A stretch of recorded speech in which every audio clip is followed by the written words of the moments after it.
Ladies and gentlemen, we kindly ask you to stand to observe a moment of silence in memory of people versus student lost in the great hostility of Factor.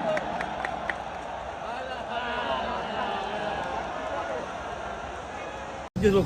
Oh, so. Kau makan lu. Sikit Kau makan. Pira merah grasi. Bismillah. Hari sekolah. Assalamualaikum semua. Datanglah kedai makan di Sungai Bala. Ayam berempah, Encik Hairi. Ada ayam, kari, sambal bacang, timun. It's fresh punya. Dan harga berpatutan. Dan ada percuma dengan apa? Ada minuman. Istirahat. Cuba tengok. Berempah, ayam Thai. Gorengan idaman Kentucky. Lagi satu ni lah. Ikan keli. Ikan keli. Ikan keli. Dengan harga RM7. Ayam kita berempah RM6. Ni RM7. Nampak. Besar agak dia lah. Buah mana? Mantap. It's that. It's special. Kita makan kat sini. Boleh tambah kari. Boleh tambah sambal bacang. Tambah nasi. Satu je lah. Ayam berempah kahwin. Telur mata. Boleh telur mata? Aku boleh buat. Telur mata tu. Tak. Kesian pasukan PPM. Kena apa gaji tak dapat. Tak aku.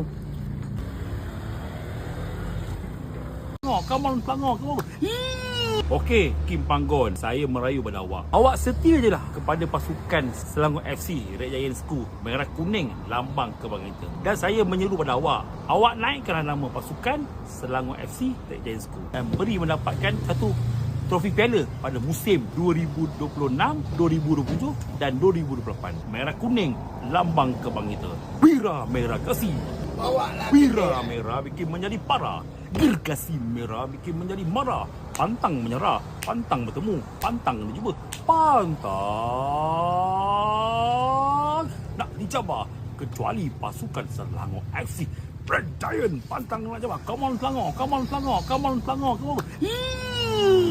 Come on Selangor, come on Selangor, come on Selangor, come on. I love you Selangor FC, Red Giant Ko. Daripada I, gila-gila kaki bola Selangor FC, Red Giant Ko. I love you. I like to you.